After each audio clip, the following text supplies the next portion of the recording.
এছাড়াও যখন ইন্ডিয়ার অ্যানালাইসিসটা দেখবো, ইন্ডিয়াতে যদি আমরা দেখি, দেখেন কাশ্মীর ইস্যুটা অনেক বড় ইস্যু, আমরা সবাই কিন্তু জানি কাশ্মীর ইস্যুটা অনেক বড় ইস্যু। কিভাবে?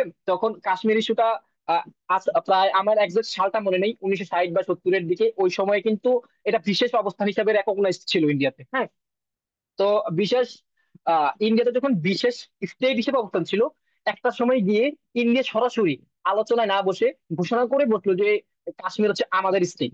সেইটা আবার পাকিস্তান মেনে নেয়নি।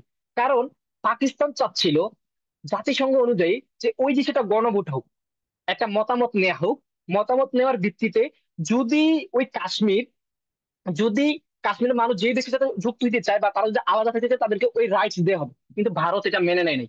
ভারত একটা সময় পরে গিয়ে তাদেরকে স্টেট হিসাবে ঘোষণা করলো, যেটা পাকিস্তান মানে মেনেই নেই নাই। পরবর্তীতে তারা যুদ্ধ সংঘটিত হয় 1965 সালে। তো এই যে ভারত পাকিস্তান যুদ্ধ, এটা কাশ্মীরকে কেন্দ্র করে হয়। তারপরে যদি আমরা দেখি এইটা এইটা তারপর যদি আমরা দেখি, আমরা যারা জানি গুজরাট রায়ট নামে যেটা হয়েছে ধর্মের উপর ভিত্তি করে 2002 সালে, তখন গুজরাটের মুখ্যমন্ত্রী ছিলেন হচ্ছে নরেন্দ্র মোদী। সেই জায়গায় দেখা যাচ্ছে যে তিনি হচ্ছেন, এখানে অনেক হাজার হাজার মুসলিম মারা গেছে। এই যে দাঙ্গাগুলো কিন্তু একটা দেশকে আনস্টেবল করে, বহির্বিশ্বে অনেক মেসেজ প্রিচ করে যে না, এই দেশটা ঠিকঠাক না, এই দেশটা সম্ভব হবে না কোনো কিছু গ্রো করা। তো সেই ক্ষেত্রে দেখা যায় এছাড়াও রাজনৈতিক যে এসোসিয়েশন গুলো, এগুলো অনেক বেশি ছিল ইন্ডিয়াতে। শুধুমাত্র ইন্ডিয়াতে না, দক্ষিণ এশিয়াতে এগুলো অনেক বেশি, পাকিস্তান, বাংলাদেশ, ইন্ডিয়াতে বলে। তো সেই ক্ষেত্রে দেখেন শুরুতে ইনিশিয়াল পর্যায়ে যে ডেভেলপমেন্ট গ্রো করতে হয়, তাদের যে একটা ইউনিটির প্রয়োজন ছিল, এই রাষ্ট্রগুলো খুঁজে পায় নাই, যেমন ইন্ডিয়াও পায় নাই। যার কারণ হচ্ছে এই গ্রোথ, যে গ্রোথ প্রথম থেকেই হ্যাম্পার হয়ে গেছে, যেটা মদুদ আহমদ তিনি তার বইয়ে তুলে ধরার চেষ্টা করেছেন। আমি, এটা হচ্ছে ইন্ডিয়ার ইন্টারনাল কিছু বিষয়। দ্বিতীয়ত যে বিষয়টা, সেটা হচ্ছে পাকিস্তানের বিষয়টা, যেটা আমি দেখানোর চেষ্টা করবো। পাকিস্তান, আমি বাংলাদেশে এরপর আসতেছি। যে পাকিস্তানে দেখেন যখন ভাগ হয়ে যায়, পাকিস্তান তো প্রথমে পূর্ব পাকিস্তানের সাথে প্রায় 1600 কিলোমিটার দূরত্ব একটা অংশকে সংযুক্ত করে তারা হচ্ছে শুধুমাত্র ধর্মের ভিত্তিতে রুল করার চেষ্টা করেছিল, যেটা ব্যাকফায়ার করেছে ভয়াবহভাবে, আমরা সবাই জানি। যারা হচ্ছে আমরা মেনে নেই নেই, চাকরির ক্ষেত্রে বলেন, অন্যান্য ক্ষেত্রে বলে ডিসপ্যারিটি দেখা গেছে। আমি প্রথম দিকে হচ্ছে চন্দ্রকোনা পেপার মিলের উদাহরণটা দিলাম। আমি কিন্তু প্রথম দিকে হচ্ছে রাঙামাটি কাপ্তাইবাদের একটু উদাহরণ এনেছি। এরপরে দেখেন প্রথমে আমাদের যে ইথনিসিটির উপর হামলা এসেছে, ইথনিসিটির উপর যে ভাষার উপর হামলা এসেছে, সেটা কত গুরুত্বপূর্ণ আমরা পার্বত্য চট্টগ্রাম ইস্যুটা যখন দেখবো, সেই জায়গায় আই হোপ যে আমরা এটাকে কানেক্ট করতে পারবো যে গুরুত্বপূর্ণ। যখন জিন্না বলেছিল যে আমাদের ভাষা হচ্ছে Urdu shall be the state language of Pakistan, তো সেক্ষেত্রে আমাদের শিক্ষিত সমাজ মেনে নেয় নাই, অনেক কিছু হইলো, বা ভাষা আন্দোলন হইলো, অনেকে মারা পড়লো। তারপরে দেখেন 1947 বা 48 ভাগের পরে পাকিস্তানের একটা সংবিধান দিতে 9 বছর সময় লাগছে। গঠনতন্ত্র বা হচ্ছে একটা দেশ কিভাবে চলবে, এটা অনেক বড় একটা ফেইলিয়ার হিসেবেও ধরা দিতে পারে। কারণ হচ্ছে জিন্না কিন্তু তিনি রোগাক্রান্ত ছিলেন, তিনি মারা গিয়েছিলেন, তারপরে লিডারশিপ ক্রাইসিসে ভুগতেছিলেন। এবং তাদের সংবিধান না থাকার কারণে 56 যখন সংবিধান হলো, সংবিধানটা ততটা গ্রহণযোগ্যতা পায় নাই। মাত্র 30 মাসের মাথায় এই সংবিধানকে কিন্তু আটকে দেওয়া হয় সামরিক লয়ের মাধ্যমে।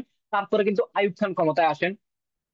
আসার পরে অ্যাকচুয়ালি কিন্তু লম্বা 10-11 বছর এই যে সামরিক শাসন চলে। তো মাঝখান দিয়ে আমাদের পূর্ব পাকিস্তান থেকে 6 দফাকে ফেস করতে হয়, 69 গণঅভ্যুত্থান ফেস করতে হয়, মুক্তিযুদ্ধকে ফেস করতে হয়। এছাড়াও আমরা যখন দেখব এগুলো ফেস করতে পাকিস্তান, এছাড়াও আরো ফেস করতে হয় যে দুইটা ব্লকের কারণ হচ্ছে ভারত পাকিস্তান, যে দেশগুলো ধর্মের ভিত্তিতে হচ্ছে, তাদের মধ্যে একটা কোল্ড ওয়ার চলতেছিল। তারপরে কমিউনিজম ক্যাপিটালিজমের যে প্রভাব, সেই প্রভাবগুলো কিন্তু ভারত পাকিস্তানকে স্টেবল থাকতে দেয় নাই। তারা হচ্ছে জোট করে, পাকিস্তান হচ্ছে আমেরিকা পন্থী হয়ে যায়, ভারত হচ্ছে রাশিয়া পন্থী হয়ে যায়, এরকম টাইপের জিনিসগুলো হইতে থাকে। তো তারা কখনোই নিজের স্বতন্ত্রতাটা সঠিকভাবে দেখাইতে পারেনি। অ্যাকর্ডিং টু মদুদ আহমেদ, তিনি বলার চেষ্টা করেছেন যে এই বইতে যখন এই যে জিনিসগুলো হইলো, যেগুলো স্মুথলি চলার কথা, যখনই হয় নাই তখন কিন্তু উন্নয়নের অনেক বড় ব্যারিয়ার ক্রিয়েট অলরেডি হয়ে গেছে। যখন পরবর্তীতে সামনে এগুলো চেষ্টা করবো, আগে ব্যারিয়ার গুলো ক্লিয়ার করতে হইতো, কিন্তু ব্যারিয়ার গুলো যত দিন গিয়েছে তত কমপ্লেক্স হয়েছে। যার কারণে এই যে ডেভেলপমেন্ট গুলো প্রসপার করতে পারে না অ্যাকচুয়ালি। তো এই যে পাকিস্তান, সে পাকিস্তান এই জায়গায় কিন্তু অনেক ভাবে পিছিয়ে গিয়েছে। এই ক্ষেত্রে রাজনৈতিক ক্ষেত্রে বলেন, ইকোনমিক্যাল ক্ষেত্রে বলেন, তারা জোট করার কারণে হচ্ছে অন্যান্য দেশের সাহায্যের ক্ষেত্রে বলেন। পা- আহ, জন্মলগ্ন থেকে ভারতের তুলনায় পাকিস্তান একটু নব্য শিশু দেশ ছিল। কারণ পাকিস্তান যখন, ভারত যখন ব্রিটিশ যখন গিয়েছে, ভারতে মোটামুটি আমলাতন্ত্রটা শেখা হয়েছিল তাদের। তারা হচ্ছে মোটামুটি জমিদার প্রথা থাকার কারণে তাদের হচ্ছে একটু শিক্ষিত সমাজ ভালো ছিল। তো ওভারঅল তারা একটু স্টেবল ছিল, কিন্তু সেই ক্ষেত্রে ভারত পাকিস্তান ছিল না। তো সেক্ষেত্রে যখন এই রাজনৈতিক হাঙ্গামাগুলো হলো, সামরিক শাসন হলো, পূর্ব পাকিস্তান আমরা যখন বারবার দাবি জানাচ্ছিলাম, আমরা যখন নিজেদের দাবি জানাচ্ছিলাম, তখন তাদের উপর অনেক প্রেশার পড়ে, যার কারণে তারা অপারেশন চালায়। এগুলো ডেভেলপমেন্ট, হোল ডেভেলপমেন্টকে হচ্ছে অনেক সমস্যায় ফেলে দেয় আর কি।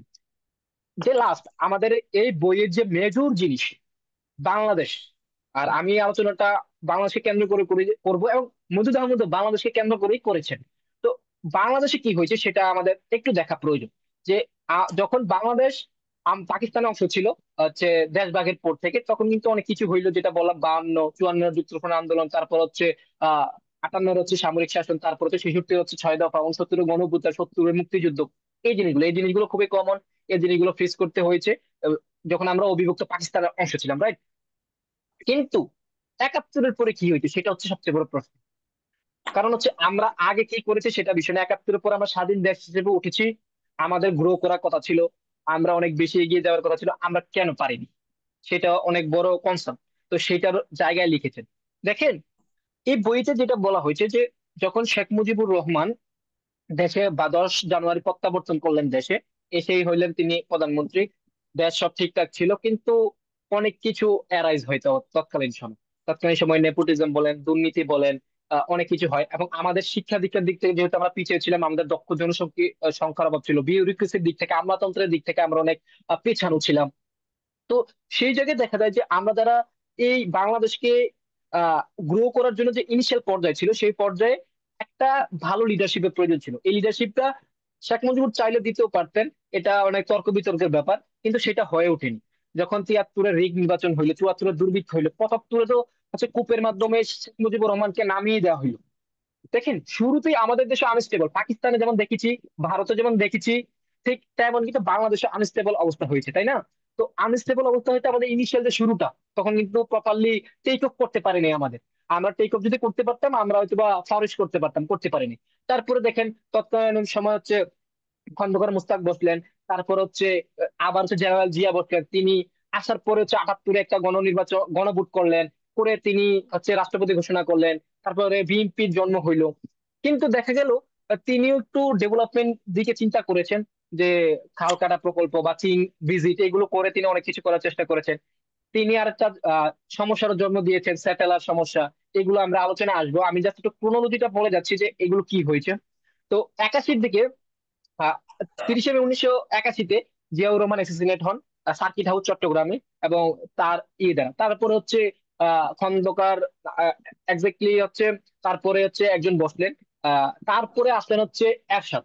এরশাদ আসার পরে আবার সামরিক শাসন চালাইলেন। দেখেন, একটা তিনটা জিনিস, একটা কমন জিনিস দেখেন, কোন দেশে কিন্তু রাজনৈতিক যে জিনিসটা, স্টেবিলিটিটা নাই। কোন দেশে, এই যে তিনটা দেশে কিন্তু আমরা পাই নাই। তো তারা প্রসপার করবে কিভাবে? একটা দেশে যদি রাজনৈতিক অবস্থা ঠিকঠাক না থাকে, আমরা তো ফরেন ডিরেক্ট ইনভেস্টমেন্ট আনতে পারবো না, আমরা তো অন্য কোনো কাজ প্রপারলি ফাংশন করতে পারবো না, অন্য সরকারের নিয়ে যে প্রজেক্ট গুলো, সেগুলো তো পরবর্তী সরকারের সাথে রান করাইতে হবে, এগুলো তো করবে না, কারণ হচ্ছে তাদের কাছে ইডিওলজিক্যাল ক্রাইসিস থাকে, তাদের কাছে সেই যেই স্ট্রাকচার থাকা দরকার সেটা থাকে না। তো এরশাদ যখন সামরিক শাসন চালাইলেন, তিনিও একটু ডেভেলপমেন্ট করার চেষ্টা করলেন, এই সেই করার চেষ্টা করলেন। তো ইস্যু ছিল যে যত ব্যবসা বাণিজ্য করবে, ইন্ডিয়ার অনুমতি নিয়ে ইন্ডিয়ার মধ্যে ট্রানজিটের যে চুক্তি, এটার মধ্যে দিয়ে যাইতে হবে, যেগুলো হচ্ছে পরবর্তী অনেক ক্রাইসিস ক্রিয়েট করে। দেখেন, ভুটানও থাকার পরেও ভুটান কিন্তু একটা করদ রাজ্যের মতো ব্যবহার করে, ইন্ডিয়া ব্যবহার করে আসতেছে। তো ওভারঅলি যে অন্যান্য দেশগুলো, সেই দেশগুলোতে সমস্যা আছেই। তো বাট এই বইয়ে মওদুদ আহমদ কিন্তু এইসব দিকে বেশি ফোকাস করেন নাই, তিনি তিনটা দেশের উপর ফোকাস করেছেন। ফোকাস করার মাধ্যমে ডেভেলপমেন্ট পার্সপেক্টিভ বা এক্সপ্লোর করার চেষ্টা করেছেন যে আসলে সমস্যাটা কোথায়। দেখেন, এবার আমরা যদি স্টেট ভার্সেস স্টেটের জিনিসটা দেখি, বা রাষ্ট্র ভার্সেস রাষ্ট্রের যে দ্বন্দ্বগুলো দেখি, সেখানে প্রথমেই নাম চলে যাবে ভারত পাকিস্তান। আমরা সবাই জানি, যে কোনো কারণে, ধর্মীয় কারণে হোক, বা কোল্ড ওয়ারের কারণে হোক, বা অর্থনৈতিক কারণে হোক, তারা নিজেদের মধ্যে দ্বন্দ্বে লিপ্ত ছিল, বারে বারে দ্বন্দ্ব হয়েছে। আমরা যদি দেখি যে 65 যুদ্ধের কথা আমি বললাম, তারা তো কাশ্মীর নিয়ে এখনো হচ্ছে নিজেদের মধ্যে দ্বন্দ্বে আছে। তারপরে দেখেন 70-এ যখন আমরা পূর্ব পাকিস্তান আলাদা হয়ে যাচ্ছিলাম, আমরা যুদ্ধে লিপ্ত ছিলাম, তখনও কিন্তু ইন্ডিয়া আমাদেরকে সরাসরি ইনভেশন করেছে আমাদের দেশে, করে তারপর হচ্ছে আমাদেরকে হেল্প করার চেষ্টা করেছেন, যদিও এটার অনেক ডিবেট ডিসকোর্স আছে। সেই জায়গায় এখানে মধুদ আহমদ কোনো আলোচনা করেন নাই, এখানে আলোচনা হওয়া দরকার নেই। এখন দেখেন, তো সেই জায়গায় আমরা যখন দেখব যে এই যে আলোচনাটায় যে সমস্যা, তারপর হচ্ছে দেখেন, যখন ভারত পাকিস্তান হয়, ভারত পাকিস্তানের আরেকটা বড় ইস্যু আছে, পারমাণবিক ইস্যু। এইটা most important in in that case. Bharat কিন্তু পারমাণবিক শক্তি অর্জন করেছিল অলমোস্ট হচ্ছে 74-এর দিকে, বাট পাকিস্তান অর্জন করেছে 98-এর দিকে। মাঝখানে 24 বছর, এটা একটা হিস্ট্রি, এটা একটা কনস্পিরেসি মতো অ্যানালিসিস করা, এটা পাকিস্তানের ইতিহাসে খুব গুরুত্বপূর্ণ বিষয়। এই যে 74 থেকে 98, এই সময়টাতে পাকিস্তান কিন্তু যেভাবেই হোক আহ হচ্ছে তারা পারমাণবিক বানানোর চেষ্টা করেছে। এত ডিপ যে আমেরিকার যে এজেন্সি গুলো, সিআইএ বা হচ্ছে তাদের যে গোয়েন্দা সংস্থা, অন্য চীনের যে গোয়েন্দা সংস্থা, তারা অনেক নজর রেখেছে যেন করতে না হয়, পারমাণবিক বোমা না বানাতে পারে, এনিহাও তারা বানাই ফেলেছে। এবং সেখানে একটা মেজর ঘটনা আছে, যখন আন্তর্জাতিক পারমাণবিক নিরস্ত্রীকরণ চুক্তি হয় 70-এর দশকে বা এরকম টাইপে, দশকটা একটু হেরফের হইতে পারে, সেই সময় কিন্তু পাকিস্তান আহ একটা সাইন করে নি। উইথ কার সাথে? নর্থ কোরিয়ার সাথে এবং ইসরায়েলের সাথে।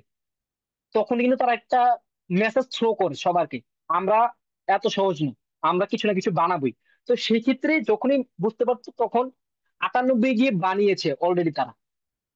কিন্তু দেখেন আমি বলি, 98-এর মে মাসে, 12ই মে, ভারত পাকিস্তানের 100 কিলোমিটার পার্থক্যের মধ্যে তিনটা পারমাণবিক পরীক্ষা চালায় এবং পরীক্ষা সাকসেস হয়, এবং সারা পৃথিবী উত্তাল হয়ে যায়। তাদের উপর স্যাংশন আসে, চীন, আমেরিকা। দেখেন এই স্যাংশন গুলো কিন্তু খুবই গুরুত্বপূর্ণ এই ক্ষেত্রে, ডেভেলপমেন্টের ক্ষেত্রে, যে আহ, তারা কিন্তু সবসময় সাহায্য সুবিধাগুলো অফ করে দেয় একটা সার্টেন পয়েন্টের পর।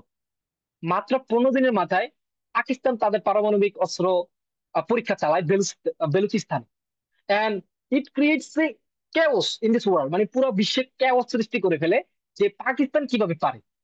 পাকিস্তান তখন এটাকে বলছিল, তারা ব্যাখ্যা দিয়েছিল, আমার পাশে যদি ইন্ডিয়া পারমাণবিক বোমা বানাইতে পারে, আমরা পারবো না কেন? আমাদের নিরাপত্তার বিষয় আছে না। তারপরেও কিন্তু আমেরিকা, চীন স্যাংশন দেয়, কিন্তু স্যাংশন গুলো একসময় উঠে যায়। দেখেন তারা এই যে কোল্ড ওয়ারে, অ্যাকর্ডিং টু মওদুদ আহমেদ, তারা যে কোল্ড ওয়ারে লিপ্ত ছিল, তারা তাদের ইন্টারনাল দেশের যে ইকোনমি সেখানে ফোকাস করেনি। তারা কোল্ড ওয়ারে বেশি লিপ্ত ছিল। ইকোনমিক্স বলেন, তার অস্ত্রের দিক থেকে বলেন, সামরিকের দিক বলেন, আদার যে specs of a states, states other স্পেক্সে তারা কিন্তু ওইখানে ফোকাস করছে। হিউম্যান ডেভেলপমেন্ট, যেটা অমর্ত্য সেন হচ্ছে হিউম্যান ক্যাপিটাল ডেভেলপমেন্ট ইন্ট্রোডিউস করছিল আমাদেরকে, সেটার উপর ফোকাস করেনি। যার কারণে কি হয়েছে, তারা হয়তো পারমাণবিক বোমা বানাইছে পারছে, কিন্তু দেশ গরিব। ইন্ডিয়াতে প্রায় 50-60% দেশ গরিব, মানে মানুষ গরিব। পাকিস্তানে আরো বেশি, তাদের ডেপ্ট অনেক বেশি। তো দেখেন তারা কিন্তু একটা দৃশ্যমান একটা ডেভেলপমেন্টের দিকে আছে, যে পারমাণবিক দিক থেকে শক্ত, কিন্তু তাদের যে মানুষ গ্রাউন্ড লেভেলে তারা কিন্তু উন্নত না।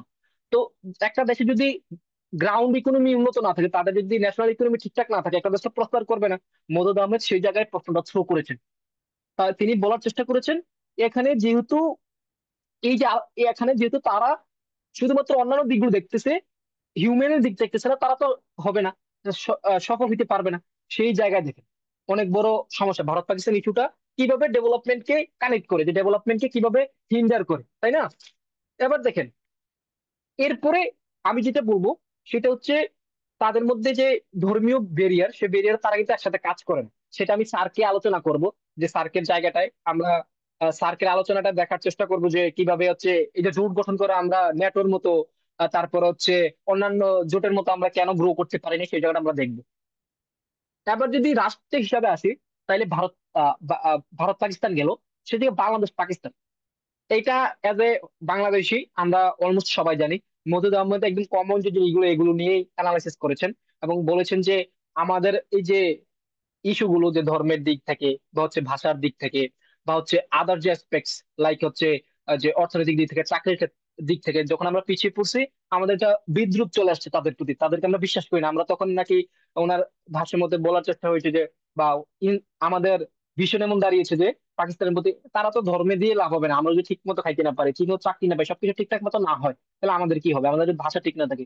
তো সেই জায়গায় দেখা যাচ্ছে মুক্তিযুদ্ধ সংগঠিত হয়, আমরা স্বাধীন দেশ হিসেবে ই হচ্ছে আবির্ভূত হই। তারপরে দেখেন আবির্ভূত হওয়ার পর বাংলাদেশ পাকিস্তান ইস্যুটা কিন্তু তত তাড়াতাড়ি হচ্ছে সলিউশন হয় না। মদুদ আহমদ সে জায়গায় কি বলেছেন দেখেন। মদুদ আহমদ আহ, যখন শেখ মুজিবুর রহমান বিভিন্ন কনফারেন্সে যাইতেন দেশের স্বাধীনতার জন্য, মুসলিম দেশগুলো কিন্তু আমাদেরকে স্বাধীনতা দেয়নি কেন? তৎকালীন সময়ে পাকিস্তানে সরি, ভারতের যে ইন্ডিয়ান ফোর্স বাংলাদেশে অবস্থান করতেছিল, যে কোনো দেশ বলতো এটা কনফ্লিক্টেড টেরিটরি, সেখানে তোমাদেরকে স্বাধীনতা দেওয়া যাবে না। তো আহ সেই ক্ষেত্রে কিন্তু অনেক বড় ব্যারিয়ার ছিল আমাদের কাছে স্বাধীনতা আদায় করা, স্বীকৃতি আদায় করা। সেই ক্ষেত্রে শেখ মুজিবুর রহমান একটা পিভিটাল রোল প্লে করছে এখানে। যখন বিপি ধর ইন্ডিয়ান একজন বিউরোক্রেট বাংলাদেশে আসলেন, আসার পরে তিনি সরাসরি মুখের উপরে এরকম ভাবে বলেছেন, আমি এটা রেফারেন্স করতেছি যে মওদুদ আহমেদ এখানে বলেছেন কথাটা, আহ, কিন্তু তিনি কি কথা বলেছেন সেটা বলেনি। আমি বিএনপির সময় অসময় থেকে রেফারেন্স করতেছি।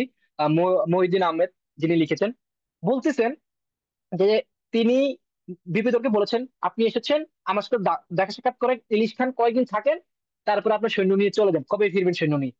সেই কথাটা শেখ মুজিবুর রহমান বলেছিল বিপিধরকে, এবং এর কিছুদিনের মধ্যেই কি হইলো, এই যে সৈন্যরা চলে গেল। আরেকটা বিশাল বিষয় মওদুদ আহমেদ এখানে খুবই ক্রিটিক্যালি আলোচনা করছেন, সেখানে হচ্ছে পাকিস্তানের প্রায় 195 জন যুদ্ধাপরাধী কিন্তু বাংলাদেশে আটকা পড়া ছিল। তো তাদেরকে বলছে যে 195 জনকে আমি ফিরিয়ে দিব যদি আমাদেরকে স্বীকৃতি দাও। যেহেতু পাকিস্তান মুসলিম দেশ, স্বীকৃতি দিয়েছে, আদার্স দেশগুলো স্বীকৃতি দেওয়া শুরু করলো। তাহলে এখন বলতে পারেন যে মওদুদ আহমেদ ডেভেলপমেন্টকে কিভাবে কানেক্ট করলেন এখানে, বা আমাদের উন্নয়নকে কিভাবে কানেক্ট করলেন এখানে? বিষয়টা হচ্ছে বাংলাদেশ তখন এইড বেস দেশ ছিল, মানে হচ্ছে সহায়তার উপর নির্ভরশীল। এটা আমরা সবাই জানি, যারা একটু বাংলাদেশের হিস্ট্রি নিয়ে আলোচনা করছি বা পড়াশোনা করেছি, আমরা সবাই জানি। এখন আমাদেরকে যদি স্বাধীনতা স্বীকৃতি না দেয়, আমরা তো কারো কাছে হেল্প চাইতে পারবো না। যে দেশকে একটু স্বীকৃতি দিবেন, আমরা হেল্প চাইবো কিভাবে? গলফ নেশন গুলো বা হচ্ছে যাদের একটু তেল বেশি বা হচ্ছে তারা আছে, তাদের একটু সম্পদ বেশি, তারা তো দান খয়রাত করে বা হচ্ছে এইড দেয়, এটা তো আমরা পাবো না। তো আমাদের ডেভেলপমেন্ট তো প্রস্পার হবে না, তাই না? তো সেই ক্ষেত্রে কি হয়? সেই ক্ষেত্রে এই যে এই জায়গায় তিনি হচ্ছে, যদি এই ডিসিশন গুলো মেক না হইতো, হয়তো বাংলাদেশ অনেক পিছিয়ে পড়তো। মানে এমনিও অনেক ব্যারিয়ার আমরা ফেস করছি, বাট সেই জায়গায় ডেভেলপমেন্টের জায়গায় ক্রুশাল, কারণ বাংলাদেশ ইনিশিয়াল টেক অফ করার জন্য যে কিছু টাকা পয়সা প্রয়োজন, সেগুলো পেয়েছে আইএমএফ, বিশ্ব ব্যাংক থেকে, এছাড়াও অন্যান্য দেশ থেকে পেয়েছে। বুঝতে পেরেছেন? তো আশা করি এই যে বাংলাদেশের যে পাকিস্তানের সাথে ইস্যুগুলো, সে ইস্যুটা একটু বুঝতে পারছেন, যেটা মওদুদ আহমেদ বলেছেন এবং সেটা আমি বলেছি। এবার দেখেন, এত কিছু তো হইলো, এর আগে একটা বিষয়, বাংলাদেশ ভারত। তো বাংলাদেশকে তো মিত্র দেশ বলা হয়, বাংলাদেশ খুবই বন্ধু, তাহলে বাংলাদেশ ভারতের সত্যতামের জায়গা কোথায়? প্রশ্ন আসতে পারে। মওদুদ আহমেদ সেটাও অ্যানালাইসিস করেছেন, দেখাইছেন যে কি কি সমস্যাগুলো হয়েছে। ঠিক আছে, সেখানে দেখেন, যখন বাংলাদেশের সবচেয়ে বড় একটা ভীষণ, বা বাংলাদেশের একটা 25 বছরের মৈত্রী চুক্তি ছিল ইন্ডিয়ার সাথে, যেটা তৎকালীন সময়ে যে অনেক বড় একটা সমস্যা ক্রিয়েট করে। অনেকে বলতেছিল যে বাংলাদেশ হয়তো বা হচ্ছে বিক্রি হয়ে গেছে বা অনেক কিছু হয়ে গেছে এই মৈত্রী চুক্তির মাধ্যমে। 25 বছর মেয়াদী ছিল। আহ এটা বলাটা অনেক সময় আহ অনেকে না জেনে বলেছেন, জেনে বলেছেন, কারণ হচ্ছে এই নেপালের সাথে এরকম চুক্তি করার মাধ্যমে হচ্ছে ইন্ডিয়া বাংলা সাবডিউ করেছিল তাদেরকে। বাট এই যে বাংলাদেশের ক্ষেত্রে এই যে চুক্তি, এই যে চুক্তিটা কেমন ছিল, সেটা একটু আমাদের আহ জানা উচিত। আমি যদি জেনারেশন, আমি সবগুলো ক্লজ বলতে পারবো না, অনুচ্ছেদ বলার প্রয়োজন মনে করি না, কারণ হচ্ছে এত বিশাল এটা জিনিস। এখানে 10টা ছিল, বাট মেইন গোল কি ছিল? মেইন গোল ছিল, প্রথম কথাটা ছিল কেউ কারো দেশে অভ্যন্তরীণ বিষয়ে করতে পারবে না, মানে হচ্ছে হস্তক্ষেপ করতে পারবে না। তবে আরেকটা ক্লজে তারা বলেছে, যদি কোনো দেশ কারো দেশের উপর হামলা করে, সেই ক্ষেত্রে তারা কি করতে পারবে, যে আলোচনা বসতে পারবে। তো দেখেন, কন্ট্রাডিক্টরি টাইপের কথাবার্তা। তারপর হচ্ছে আদার্স জিনিসে তারা কিন্তু বলার চেষ্টা করেছে কোনো জোটের অংশ হওয়া যাবে না, বাংলাদেশকে বলে দিয়েছে কোনো জোটের অংশ হওয়া যাবে না। অথচ ইন্ডিয়া তখন কিন্তু অ্যাকচুয়ালি কমিউনিজমের দিকে ধাবিত হচ্ছিল, কিন্তু তারা বাংলাদেশকে বলছিল জোটে হওয়া যাবে না। এবং তারা বলতেছিল ভারতের যারা শত্রু বা হচ্ছে ভারতের বিপক্ষে যারা, তাদের সাথে কোনো জোট করা যাবে না। তো এইগুলো তৎকালীন ইন্টালেকচুয়াল সমাজের প্রশ্ন রাখছে, বাট কিছু ভালো দিকও ছিল। তারা বলতেছিল যে কিছু, যে চুক্তিগুলো হবে সমান সমান হবে। কতটা ইমপ্লিমেন্টেড হয়েছে হয় নাই, কারণ যে শেখ মুজিবুর রহমান মারা গিয়েছেন, তাকে মারা হয়েছে, সে সময় ইমপ্লিমেন্টেশনে যাওয়ার সুযোগ হয়নি। তো সেই জায়গায় দেখেন, সেখানে ট্রানজিট যুক্তির কথা বলা হয়েছিল। তারপর হচ্ছে বাংলাদেশের যৌথ নদী কমিশনের কথা বলা হয়েছে, যেখানে ইন্ডিয়া সদস্য থাকবে, বাংলাদেশের সদস্য থাকবে, একটা যৌথ কমিশন ক্রিয়েট হবে। এখন আপনারা বলতে পারেন যৌথ কমিশন হঠাৎ কোথেকে আসলো? এটা বাংলাদেশের ডেভেলপমেন্টে অনেক বড় ফ্যাক্টর। আমরা ফারাক্কা ইস্যু নিয়ে সবাই জানি, তাই না? এই ফারাক্কা ইস্যু বাংলাদেশে কে চাইলে শুকাইতেও পারে, ফারাক্কা নদীর পানি চাইলে ডুবাইতেও পারে, এটা আমরা জানি। এই যে প্রথম পানি চেয়েছিল এই মৈত্রী চুক্তির পরেই, শেখ মুজিবুর রহমান ভারতের কাছে পানি চেয়েছিলেন এবং পানি পেয়েছিলেন। এবং সেই সময়কালে সর্বোচ্চ পানি বাংলাদেশ পেয়েছিল অ্যাকচুয়ালি। তারপরে যত সরকার আসছিল, ভারতের সাথে সম্পর্ক ভালো থাকে নাই, পানি পায়নি, কিন্তু ন্যায্যটা পায় নাই, কিন্তু একটু বেশি পেয়েছিল। তো এই যে ফারাক্কা ইস্যুটা, এই যে ফারাক্কা ইস্যুটা আমাদের জন্য মেজর ইস্যু, আমাদের পানি লাগবে, কারণ হচ্ছে যখন ফারাক্কা বাদ দিয়ে অফ করে দেয় তখন আমাদের ডেভেলপ বা আমাদের যে ইকোনমির উপর অনেক বড় চাপ পড়ে। তো সেক্ষেত্রে দেখা যায় যে ডেভেলপমেন্টের ক্ষেত্রে দুই দেশের সম্পর্কটা ইম্পর্টেন্ট, সেটা বলেছেন মওদুদ আহমেদ। তিনি বলেছেন যে একটা দেশের সাথে যদি আমরা সম্পর্কটা খুব খারাপ রাখি, দেশের যাতে আমরা যদি চুক্তিগুলো ঠিকঠাক না করি, তাইলে আমাদের ক্ষতি হবে। কিন্তু যে দেশই হোক, যদি চুক্তিগুলো ঠিকঠাক হয়, 50-50 হয়, তাহলে তো আমাদের সমস্যা হওয়ার কথা না, আবার এটা যেটাই হোক। তো সেক্ষেত্রে কিছু কিছু জিনিস তৎকালীন সময় অনেক প্রশ্ন জাগিয়েছে। তারপরে হচ্ছে আমাদের 74-এর দুর্ভিক্ষ আমাদের ইকোনমিকে টোটালি ব্রেক করে দিয়েছে। ওই সময়কার অনেক ক্যালামিটিস ছিল ন্যাচারাল। দেখেন, আমি মদুদ আহমেদ এই বইটাকে পলিটিক্যাল পার্সপেক্টিভে লিখছেন, কিন্তু পলিটিক্যাল পার্সপেক্টিভ লিখতে গিয়ে অনেক কিছু নিয়ে এনেছেন, অনেক কিছু বলেছেন সামাজিক আর্থসামাজিক অর্থনৈতিক, যেগুলো আমাদের জানা খুবই গুরুত্বপূর্ণ। ডেভেলপমেন্টকে শুধুমাত্র আমরা বেসিক্যালি ডিফাইন করে থাকি ডেভেলপমেন্টকে যে উন্নয়ন হচ্ছে পজিটিভ উন্নয়ন, কিন্তু না, ডেভেলপমেন্ট একটা খুবই কমপ্লেক্স জিনিস, সেটা আমাদেরকে চিন্তা করতে হয়, ভাবতে হয়।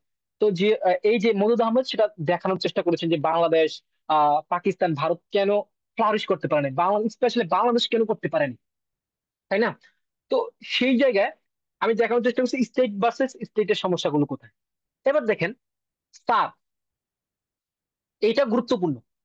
আমরা নেটো দেখতে পারি, যখন রুজভেল্ট 4 পয়েন্টের মাধ্যমে কিন্তু নেটো স্টাবলিশ করছিলেন, অনেক গ্রো করছে। তাদের মূল থিওরি একজনের উপর হামলা করা মানে হচ্ছে সবার উপর হামলা করা। জিয়াউর রহমান মারা যাওয়ার আগে তিনি ইনিশিয়াল থট করেছিলেন সার্ক বানাবেন। সার্কের ফুল ফর্মটা হচ্ছে south Asian association for regional cooperation, ঠিক আছে? এটা জিয়াউর রহমানের ইনিশিয়াল থট ছিল, কিন্তু তিনি এটা ইমপ্লিমেন্ট করতে পারেননি। হি ওয়াজ অ্যাসাসিনেটেড, যিনি, তাকে মারা হয়েছিল কূপের মাধ্যমে। তো সেই সময় এটা ইনিশিয়াল পর্যায়ে থাকার পরেও এরশাদ আমলে এসে সেটা ইমপ্লিমেন্টেশনে যায়। ঢাকাতে 1985 সালে এটা ইমপ্লিমেন্ট হয়। 8টি দেশের প্রধান বসে সার্ককে হচ্ছে জাগ্রত করার চেষ্টা করে। সেটার কিছু গোল ছিল, অসংখ্য গোল ছিল, বাট জেনারেল কিছু গোল যদি বলি, সেগুলো হচ্ছে সব দেশের হচ্ছে জীবনযাত্রার মান উন্নয়ন করা, ইকোনমিক ডাইভার্সিফিকেশন লাগবে, ডেভেলপিং নেশন বা ডেভেলপ নেশনের সাথে সম্পর্ক ক্রিয়েট করা, হচ্ছে সবাই মিলেমিশে প্রজেক্ট নেওয়া। যেটা হয় আমরা দেখতে পারি যে বেল্ট এন্ড ইনিশিয়েটিভ রুটস চীনের, এটা বিশাল বড় একটা প্রজেক্ট। তো এরকম টাইপের প্রজেক্ট নেওয়ার চিন্তা ছিল, এত বড় না বাট এই ধাঁচের। তারপর হচ্ছে ফুড সিকিউরিটি, খাদ্য নিরাপত্তা। কত হচ্ছে আমরা দেখেছি আমাদের হচ্ছে এই যে 74 দুর্ভিক্ষ হয়েছে বা সমস্যা, এইগুলো আলোচনা ছিল। এবং আঞ্চলিক সহযোগিতা, এগুলো মেজর কয়টা সাধারণ ঘটনা, আরো অনেক কিছু আছে সাধারণ অবজেক্টিভ অফ সার্ক। কিন্তু এটা ফেল করলো কেন? আমরা কেন এখন তো সার্কের অ্যাক্টিভিটি ওই রকম দেখি না, এটাকে গুনেই না অ্যাকচুয়ালি। ইটস ট্রু, মধু আহমদ সেটা আলোচনা করার চেষ্টা করেছে। কেন? কারণ হচ্ছে যে পাওয়ার ডাইনামিক্সে দুইটা দেশের পারমাণবিক শক্তি আছে, তারা দুই দেশের মধ্যে কোনো মিল নাই, তারা আলোচনা বসতে চায় না, তারা কিছু করতে চায় না।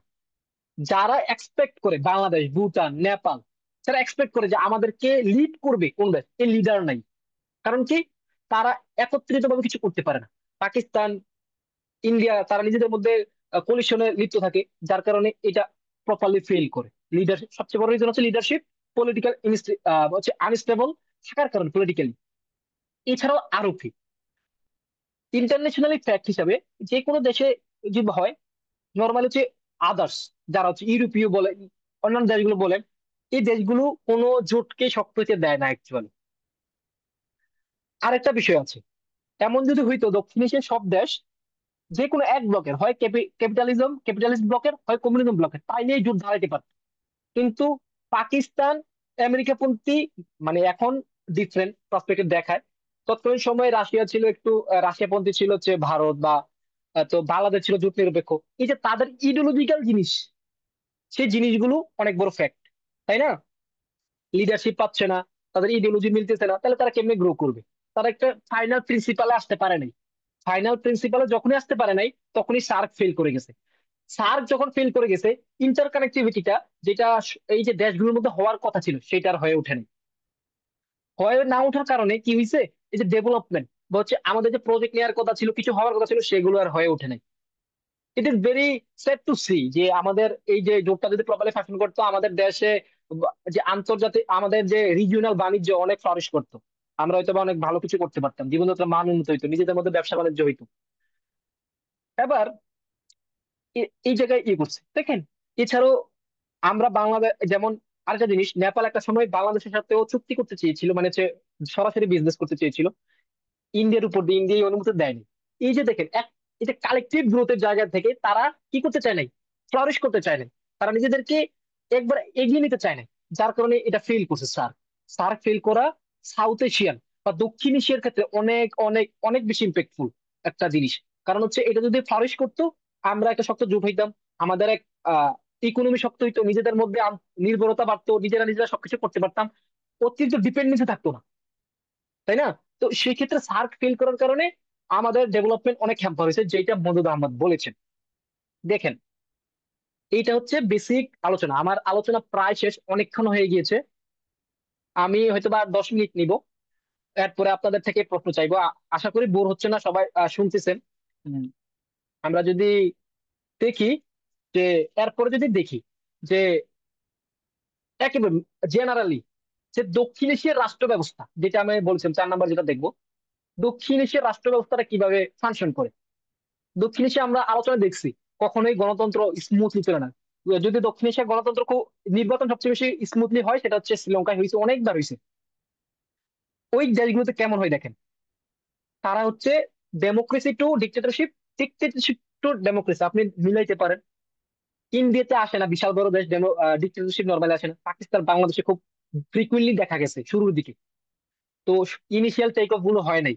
তো রাষ্ট্র ব্যবস্থা দেখা যায় যে তারা যখনই পলিটিক্যাল ইডিওলজি বারবার চেঞ্জ হচ্ছে, তো ক্যাওস থাকে, সেই ক্যাওসের কারণে অনেক সমস্যা, সেইটার কারণে অনেক হয়েছে মত যে ঐক্য, সেটা ঐক্য থাকে না। তারপরে দেখেন অ্যাসিসিনেশন গুলো, রাজনৈতিক যে অ্যাসিসিনেশন গুলো, সেগুলো অনেক বেশি। আপনি দেখেন, ভারত ধরেন, বাংলাদেশ ধরেন, তারপর হচ্ছে পাকিস্তান ধরেন, মিয়ানমার, সরি আমি বারবার মিয়ানমার বলতেছি, মিয়ানমার থাকে না, যে অন্যান্য দেশগুলো ধরেন, অ্যাসিসিনেশনের সংখ্যাটা অনেক বেশি। আপনার একটা লিডার তৈরি হইতে অনেক ভিশন নিয়ে তৈরি হয়, হোক ভালো খারাপ এটা ডিবেটের বিষয়, ডিসকোর্সের বিষয়। দিন শেষে দেখা যায় যে তারা যখন তাদেরকে মেরে ফেলা হয়, এই যে পাওয়ারিশ হয় না, কারণ স্টেবল অবস্থা থাকে না, কেওস থাকে। ঠিক আছে। এরপরে দেখেন পলিটিক্স এর আরেকটা বিষয় হচ্ছে যে ইন্টারনাল যে পলিটিক্স, পলিটিক্সটাকে ফ্যামিলিগত হয়, মানে হচ্ছে দেখেন, আমি যদি এখন ইন্ডিয়ার কংগ্রেস ধরি, এই যে ইন্দিরা গান্ধী থেকে শুরু হয়েছে, এখান থেকে এগুলো বাড়তে বাড়তে এখন কংগ্রেস ওদের পারিবারিক তন্ত্রে আছে। বাংলাদেশের ক্ষেত্রে ধরেন পারিবারিক তন্ত্রে, পাকিস্তানে ধরেন ওরা তো সামরিক ক্ষেত্রেই আছে, তাই না? তো এই যে জিনিসগুলো, এই জিনিসগুলো অনেক বেশি সমস্যা, অনেক অনেক বেশি সমস্যা। কারণ হচ্ছে যখন পরিবারতন্ত্র থাকে, ক্ষমতা কুক্ষিও থাকে, তাদের ভীষণ যদি খারাপ হয়ে যায়, তখন তো একটা নেশন ডেভেলপ করবে না। মজুদ আহমেদ সেই জায়গায় প্রশ্ন করেছেন। এছাড়াও কারাপশন, প্যাট্রোনাইজিং, এই জিনিসগুলো দেখা যায়। কারণ হচ্ছে আমাদের বিখ্যাত, আমরা যারা ডেভেলপমেন্ট স্টাডিজে পড়ি, বিখ্যাত থিওরি আছে, ওয়ার্ক সিস্টেম থিওরি, সেখানে বলছে যে এলিট সার্চ এলিট। অ্যাকচুয়ালি যে এখন দেখা যায় যে কারাপশন গুলো হয় যখন, এই কারাপশন গুলো প্যাট্রোনাইজ করা হয় পাওয়ারে থাকা মানুষগুলো দ্বারা। তো একটা দেশে যখন কারাপশন বেড়ে যায়, সেই দেশের ডেভেলপমেন্ট হবে না, এটা পসিবল না, রিয়েলিস্টিক না। কারণ কারাপশন ওরা অধিকাংশই করার চেষ্টা করে, কিন্তু এটাকে যখন পলিটিক্যালি আশ্রয় দেওয়া হয়, তখন আর আইনের কিছু করার থাকে না। যদিও প্রত্যেকটা দেশের সংবিধানে বলা হয় আইন বিভাগ, বিচার বিভাগ, স্বাধীন বিভাগ, স্বাধীন মন্টেস্কুর নীতি অনুসারে, আহ কিন্তু আসলে স্বাধীন না, তারা ম্যানিপুলেট করা হয়, পলিটিসাইজ করা হয়। সেই জায়গায় বেসিক্যালি উন্নয়ন প্রকল্প বা উন্নয়ন যে জিনিসগুলো ফেল করে দুর্নীতির কারণে। তারপরে গুড গভর্নেন্স, যেটা ইন্ট্রোডিউস করেছিল বিশ্ব ব্যাংক। তো মদুদ আহমদ সেখানে খুব বেশি ফোকাস দিয়েছেন ইন জেনারেলাইজেশন দক্ষিণ এশিয়ার পার্সপেক্টিভে। তিনি বলেছেন যে গুড গভর্নেন্স নাই, যার কারণে হচ্ছে বিচার পাওয়া যায় না, কোনো কিছু ঠিক টাইমে হয় না, অনেক কিছু হয়, তাই না? এন্ড লাস্ট ওয়ান, সেটা হচ্ছে বিউরোক্রেসিস প্রবলেম। বিউরোক্রেসি প্রবলেম অনেক লং টার্ম, আমাদের যে ইনোভেশনের জায়গাটা নেই দক্ষিণ এশিয়ায়, আমাদের লেক অফ ক্যাপিটাল থাকে, পলিটিক্যাল ইনস্টেবিলিটি থাকে, আমাদের ইকোনমিক্যাল ডাইভার্সিফিকেশন নাই, আমাদের দক্ষ জনশক্তির অভাব, কারিগরি জ্ঞানের অভাব। এইগুলো নিয়ে কিন্তু আমরা কেউ কাজ করে না, কোনো সরকার বা চায় না। যদি করতো আমরা দৃশ্যমান সমাধান পাইতাম, কিন্তু আসলে পাইনি। সার্ক যদি হইতো, হয়তো বা কালেকটিভ গ্রোথ নিয়ে কাজ করা হইতো, এটা হয় নাই। তো এই যে সমস্যাগুলো, সমস্যাগুলোর কারণে দেখা যাচ্ছে যে যে দক্ষিণ এশিয়ায় ডেভেলপমেন্ট হয় নাই। তো মধু তো দেখা যায় যে নেটোর মতো আমরা গ্রো করতে পারি না। কেন পারি নাই? এই যে ইডিওলজিক্যাল সমস্যা, পলিটিক্যাল সমস্যা, এই যে নানান জিনিস, দুর্নীতি, স্যার খুবই গুরুত্বপূর্ণ এই ক্ষেত্রে একটা রোল প্লে করতে পারতো, যেটা করতে পারে নাই। এবং সেইটা বাদ, আমাদের আলোচনার প্রায় শেষ পর্যায়ে। আমি বাংলাদেশের পার্সপেক্টিভে আলোচনা করে আমি এটাকে শেষ করব, যে লাস্ট, মওদুদ আহমেদ ওভারঅল আলোচনাকে বাংলাদেশের সাথে লিঙ্ক কিভাবে করছেন। আমি অলরেডি বাংলাদেশের একটা অংশ আলোচনা করেছি, যেখানে দেখিয়েছি যে কিভাবে এই যে অ্যাসিসিনেশনের কারণে, কিভাবে সামরিক আইনের কারণে, কিভাবে হচ্ছে মার্শাল লর কারণে এই সমস্যাগুলো ক্রিয়েট হয়েছে। দিন শেষে দেখা যায়, যখন বাংলাদেশের সময় আসলো, আমি 90 পর্যন্ত আলোচনা করেছি অ্যাকচুয়ালি। 90 পর্যন্ত যে হয়েছে, সমস্যা হয়েছে, স্যাটেলাইট ইস্যু, সেখানে বাংলাদেশের সবচেয়ে বড় বার্ডেন হচ্ছে পার্বত্য চট্টগ্রাম ইস্যু। সেটা নিয়ে কিভাবে শান্তি বাহিনী হয়েছে সেটা আমি দেখলাম। এখন সেই ক্ষেত্রে আমাদের অনেক বড় ইস্যু সেখানে, যে মনির আহমেদ দুইটা কম্পারিজন দেখেছেন কাশ্মীরের সাথে আহ পার্বত্য চট্টগ্রামে, একটা কম্পারিজন আনার চেষ্টা করেছেন। বলেছেন সেখানে অনেক সংখ্যক তাদের ইনভেস্টমেন্ট থাকে, সৈন্য থাকতে হয়, নজরদারিতে রাখতে হয়, যার কারণে কি হয় যে সরকারের অধিকাংশ ফোকাস ওই দিকগুলোতে থাকে, কিন্তু প্রপারলি ফাংশন, অন্য কাজগুলো দেশে ফাংশন করানো যায় না, কারণ তারা হচ্ছে অনেক অ্যাক্টিভিটি চালায়। তো যেমন যদি ভারতের কথা ধরি, ভারতের যে অঞ্চলগুলোতে উলফা আছে, তারপরে ত্রিপুরাতে অনেক আহ বিদ্রোহী গোষ্ঠী আছে, বাংলাদেশে শান্তি বাহিনী আছে, ইউপিডিএফ আছে। তারপরে যদি পাকিস্তানে দেখেন, বালুচিস্তান হচ্ছে, তারা একটু ডিফারেন্ট চিন্তা করে, আলাদা হইতে চায়। এই জিনিসগুলো ইন্টারনাল সমস্যা। তো বাংলাদেশের ক্ষেত্রে 90 পর্যন্ত সামরিক লড়াই ছিল, গণতন্ত্রে ফিরে নেই, 90 পরে গণতন্ত্রে ফিরছে। তো মওদুদ আহমেদ তিনি বলেছেন যে গণতন্ত্রে ফেরার পরে দেশটা প্রবলে ফাংশন করে না কিভাবে। 1991 থেকে 2000 পর্যন্ত যে গণতন্ত্র ছিল, এক আমলে ছিল বিএনপি, এক আমলে ছিল আওয়ামী লীগ। সেই সময় 300 দিনের উপরে প্রায় হরতাল ছিল। আপনি 10 বছরের শাসন আমলে প্রায় 1 বছর হরতাল ছিল। সেই জায়গায় কি পরিমাণ দেশের ওয়ার্কিং আওয়ার নষ্ট হয়েছে, সেই দেশের যে প্রপার ফাংশনিং ক্ষমতা কত পরিমাণ ডিক্রিজ হয়েছে, সেই জিনিসগুলো উনি লক্ষ্য করেছেন বা উনি বলার চেষ্টা করেছেন। আমি আরেকটা রেফারেন্স করবো, তিনি বইয়ে দেন নাই, সেটা হচ্ছে যখন এই সময়কালীন হরতালগুলোর কারণে কতটা ক্ষতির পরিমাণ কিরকম হয়েছে, প্রায় অলমোস্ট $400 মিলিয়ন। আর ওই সময়কার জাপান আমাদেরকে প্রায় $400 মিলিয়ন, প্রায় এটা উপর নিচে হতে পারে, আমাদের সহায়তা দিয়েছিল। দেখেন, যে এত $1 মিলিয়ন সহায়তা দিয়েছে, হরতালের কারণে ক্ষতি হয়েছে, অথচ এই টাকাটা আমাদের ইনভেস্টমেন্ট করতে পারতো, আমাদের দেশে গ্রোথে কাজে লাগাইতে পারতাম তৎকালীন সময়, কিন্তু পারি নাই কেন? রাজনৈতিক অবস্থানের কারণে। এই যে সংসদ বয়কট, এই নানান জিনিসগুলো মধ্যে মধ্যে বারবার বারবার প্রশ্ন করেছেন এই বইয়ে, যে এগুলো না হয়ে যদি দেশটা প্রপারলি শাসন করতাম, আমরা হয়তো ডিফারেন্ট হইতে পারতাম, we could have been different place today. তারপরে দেখেন, 2001-এর পরে হইলো আওয়ামী লীগ আসলো, আওয়ামী লীগ আসার পরে একই অবস্থা, বিএনপি সংসদ বয়কট, হরতাল, এই সেই। সরি, একে বিএনপি ছিল, এই যে একে বিএনপি আসার পরে আওয়ামী লীগের হরতাল, এই সেই কারণে প্রপারলি শাসন করতে পারেনি। তৎকালীন সময় আরেকটা ইস্যু ঘটেছে সারা পৃথিবীতে, আমরা হয়তো সবাই জানি, সেটা হচ্ছে 9/11। 9/11 পর সারা দেশে ইসলামিস্ট যে অ্যাপ্রোচ, সেটার প্রভাব প্রত্যেকটা মুসলিম দেশে পড়া শুরু হয়েছে। এবং বাংলাদেশে তৎকালীন সময়ে জেএমবি নামে একটা দল ছিল, সেই দল পুরো দেশে একই ধারে একাধারে 30টি জেলায় হচ্ছে ককটেল বিস্ফোরণ ঘটে। সারা পৃথিবীতে একটা মেসেজ পৌঁছে বাংলাদেশে উগ্রবাদিতা প্রমোট হচ্ছে। তো স্বাভাবিক, বাংলাদেশের যে প্রপার ফাংশনিং সেটা ব্যাহত হবে। তখন র্যাব সৃষ্টি হয়। এটা মনিরুল আহমেদ র্যাবের কথা বলেনি, বাট এই জিনিসগুলো বলেছেন। তারপরে 1/11 সরকার নিয়ে মনিরুল আহমেদ আলোচনাই করেননি, তিনি জাস্ট বলেছেন। তো এই যে দেখেন, তিনি পলিটিক্যাল পার্সপেক্টিভে দেখানো চাচ্ছেন হিস্টোরিক্যাল জায়গা থেকে, এই অবধি আমরা কেন একেবারেই গ্রো করতে পারিনি। না পারছে ইন্ডিভিজুয়ালি, না পারছে হচ্ছে কালেক্টিভলি, না পারছে হচ্ছে আমরা কাউকে টক্কর দিতে, না পারছে হচ্ছে আমরা চীনের মতো হইতে পারি নাই কেন? কারণ হচ্ছে এই যে ইস্যুস গুলো এতক্ষণ যে আলোচনা করলাম, অভ্যন্তরীণ issue, ideological issue, political issue, আর্থসামাজিক ইস্যু, কোল্ড ওয়ার, এই জিনিসগুলোর কারণে। তো মনিরুল আহমেদ খুব প্রিসাইজলি আলোচনা করেছেন, আমি জাস্ট কোর ইনসাইট গুলো আজকের এই সেশনে বলার চেষ্টা করেছি এবং জানানোর চেষ্টা করছি। এই বইটাতে এইগুলোর এক্সপ্লেনেশন গুলো আছে এবং আমি যতটুকু সম্ভব বলেছি। তো আমি জাস্ট লাস্ট কনক্লুশন এটাই বলতে চাইবো, যারা ডেভেলপমেন্ট নিয়ে ডিফারেন্ট থটস বা হচ্ছে একটু ক্রিটিক্যালি চিন্তা করতে চান, পলিটিক্যাল জিনিস হচ্ছে আর্থসামাজিক জিনিস, ইকোনমিক্যাল জিনিসগুলো একটু দেখবেন, সেই জায়গায় আপনাদেরকে একটু এই বইটা পড়া উচিত। পড়ার পরে একটা কমপ্লিট ধারণা পাবেন। যদিও এখানে হয়তো বা 2007 বা 2008 পর্যন্ত কাভার আপ করা হয়েছে, এরপরে জিনিসগুলো উনি করেন নাই, কারণ উনি অসংখ্য বই লিখেছেন। 2021 সালে তিনি প্রয়াত হয়েছেন। তো ওনার অনেক বই আছে। তো সেই বইগুলো, এই বইগুলো এটা অন্যতম, আমারও খুব ভালো লেগেছে বইটা পড়ে। সেই বইটাতে আপনি এই কোর ইনসাইটস গুলো পাবেন, এবং বুঝতে পারবেন যে ডেভেলপমেন্টের ক্ষেত্রে কোঅর্ডিনেশন কতটা গুরুত্বপূর্ণ, পলিটিক্স কতটা গুরুত্বপূর্ণ, আদার যে অ্যাসপেক্টস গুলো যেগুলো আলোচনা করলাম কত গুরুত্বপূর্ণ। তো আজকের এই আলোচনা আমার এতটুকুই, অনেক লম্বা আলোচনা হয়ে গেছে। আমি আশা করি যে যারা ছিলেন তারা বুঝতে পেরেছেন, এবং I would love to have questions from audience. যদি প্রশ্ন করেন আমি খুবই খুশি হব, এবং আনসার দিতে পারলে আমারও খুব ভালো লাগবে। এবং প্রশ্ন করলে বুঝতে পারবো যে অনেকে আসলে অ্যাকচুয়ালি জিনিসটা ধরতে পেরেছেন যে আমি ডেভেলপমেন্ট পার্সপেক্টিভে, বইয়ের পার্সপেক্টিভে কি কি আলোচনা করেছি। এন্ড ইফ ইফ পরবর্তীতে যদি সুযোগ পাই, তারপরে অনেক বই আছে, সেই বইগুলো নিয়ে সেশন নেওয়া যেতে পারে, পার্বত্য চট্টগ্রাম ইস্যু নিয়ে বা হচ্ছে আমাদের ডেভেলপমেন্টের ইস্যু নিয়ে। যদি সুযোগ হয় আমরা আলোচনা করব। তো সবাইকে ধন্যবাদ, আজকের আলোচনা আমার এতটুকুই ছিল। আসসালামু আলাইকুম।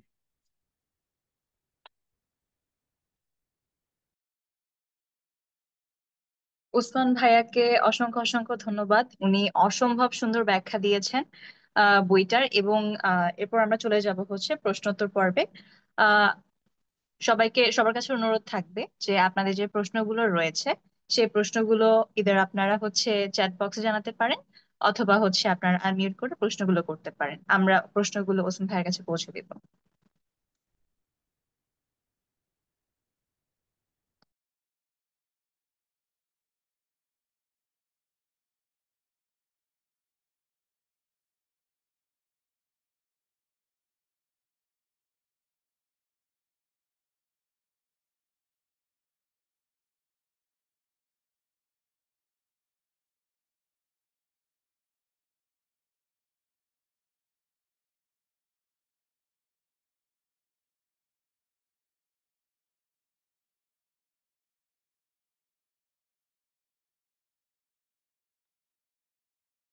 আচ্ছা, আমাদের একজন পার্টিসিপেন্ট প্রশ্ন করেছেন,